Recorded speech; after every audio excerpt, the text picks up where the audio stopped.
Hi, welcome. I'm Dr. Sora Jabitsky, and I'm a human sexuality educator. I've been doing that for 18 years, and this is my co-host.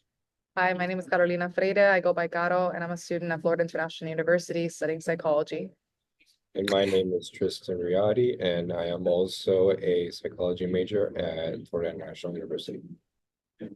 And Tristan is our guest today because our topic is the future of men, soft, strong, or both. And for generations, masculinity has been linked with toughness, control, and not showing feelings. Big boys don't cry. At the same time, for the past few years, new voices have encouraged sensitivity, self-awareness, and compassion.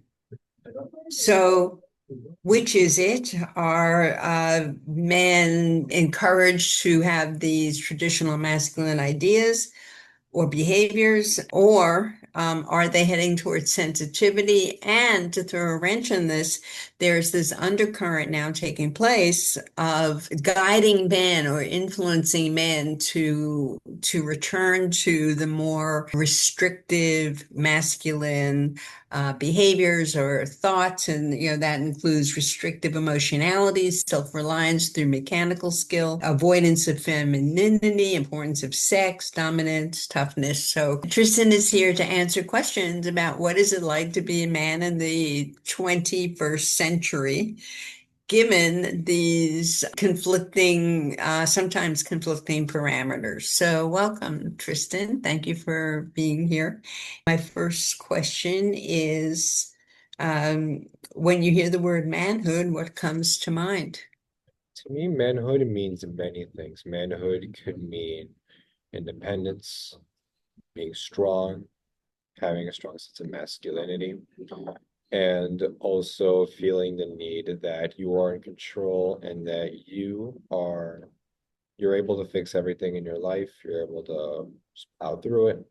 Which cultural messages about masculinity feel the strongest today? Do you still feel pressure to be a macho man? What I hear today, a lot of it I see from social media, from a lot of these influencers who pose themselves as men, who know what they're doing, who understand masculinity, and are trying to like preach a certain message of masculinity to their audience. And to me, I feel like it doesn't work with me because a lot of what they say feels very constrictive of what I feel is important in human autonomy, not just for men, but also women, like, in general. But for men, it's Hmm? important that we understand our sense of freedom, our sense of autonomy, and paying attention to what they say, I feel like is not really considering other viewpoints that I feel we should consider when we discuss identity and understand ourselves. I would say that considering like what culture thinks about men, including like female perspectives, in the sense of masculinity, I feel like a lot of the time men feel the pressure to have to provide in a lot of scenarios, even so when it comes to dating. I mean, because most people, at least the people who agree with the traditional roles, which I would say that I can contrast in some of them, based on how I believe that it should be in a household, and when it comes to like having kids and having a family, I would say that to each its own. But in some cases, I see a lot of the times that even when people just start dating, like a woman always expects for a man to pay for everything, or expects for so many things, and that the woman just has to sit there and look pretty. But I think in a lot of times I think a lot of the times people have a misconception as to what is supposed to be expected and what is supposed to be presented based on who you are, Hmm. what you're giving in return. Because at the end of the day, we live in a society where you give and you take. But if you're giving a whole lot and you're not getting anything back, you're instantly gonna, you know, go back to where you were because it's not fair. I found that here where I live, which is a 55 plus community, meaning there's old people here, I met a man and a guy, and he was complaining that women expect him to pay for dinner. So, so that kind of gender roles, men are supposed to pay. Older men are kind of rebelling against that. He wants to go Dutch, or he would like the woman to pay for dinner. So I found so that role confusion is still there.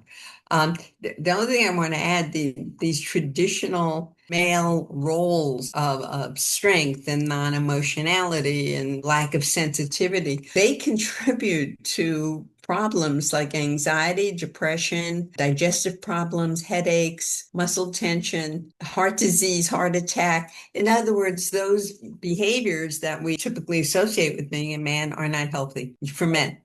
Right. So I wanted to say that. And then we spoke a little bit before we started, about influencers and the role of influencers. And you made some interesting points about COVID and, being on lockdown and when influencers started becoming really more influential. So the question is, at what point do you think that influence fades, or do you think the influence of influencers in guiding young men about what they should be like, has that faded? I mean, you're in college already, you're 21, do you still feel that they make as strong an impression on you now as they did maybe, when was lockdown, 4 years ago, 5 years ago? They haven't made any because ever since I've started college, I've surrounded myself with around a bunch of diverse people, a bunch of diverse beliefs, and I've grown to formulate my own opinions, my own views, and consider my own perspectives, and including with masculinity. And I don't agree with what they say because adolescence, I feel like, it's a very important time for both growth and understanding the world around you. And a lot of that comes from choosing what you believe, hearing what they say. And it's important to hear these perspectives, but also to critically assess um, whether what you're hearing is right, whether what you're hearing is beneficial for you, whether you can actually apply it to your life. I think that I see a lot of influencers in men, at least in my perspective. I see a lot of exercise models or fitness models on social media. And I think that that may influence men, at least when I was dating a man. Oh, to be That buff and to be, exactly. Like I saw a lot of the time that fitness models were a big inspiration for men in the sense of what goals they had to reach when exercising or weightlifting in that aspect. But in the sense of who they are as men, I feel like those roles come more from maybe like familiar perspectives or friends if they don't have like a good father figure. That's what I think. And I'm glad you brought that up because the gym bro, I guess you could say, that's another name for it, the gym bro. You can use to describe someone like a social media influencer who's obsessed with the gym. That position it's a very powerful way to influence a lot of younger men to understand certain values of strength, independence, mm. fighting for oneself. And a lot of that, even though those are important traits that I do believe in, it's very close-ended the way they prosper that message and the way it's being perceived by these young men. That leads right into the next question. If you could, because I think you're going there anyway, if you could describe a healthy, balanced definition of masculinity for the future, what would it look like? It would definitely be inheriting what we understand from some traditional masculinity, but also being open to how to feel, how to understand others, and how to become your own individual self. Because from masculinity, there's a lot of important things that I feel like all men can borrow from, like having strength, having self-respect, having feeling like you have control in your life. Those are very important to me. Those have shaped me a lot, and they shaped a lot of parts of my life. And I also want this to be in balance because there's also the need to be with others, communicate with others, having open communication, understanding other views, and being appreciative of how different everyone can be.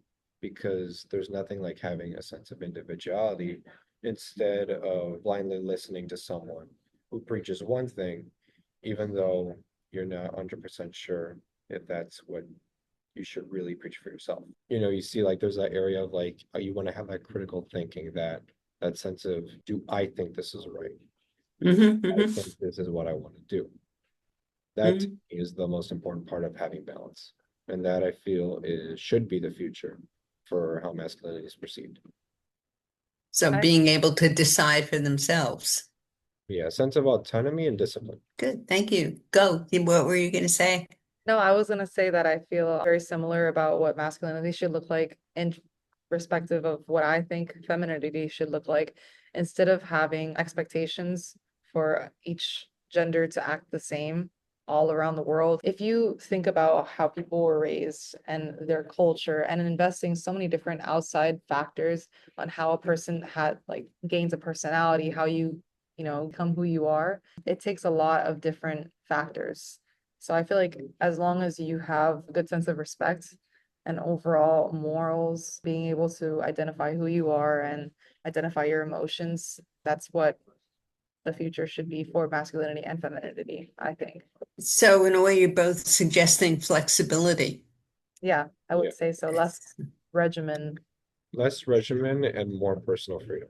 Yeah. There was a concept I came across years ago. It was functional flexibility was the name of the study. And what it spoke about is being able to exhibit characteristics of, what we call male or female as appropriate to a situation. And I always thought that that's a helpful way of looking at behavior or attitudes that a situation may call for someone to be more, think more critically or to be sensitive or empathetic.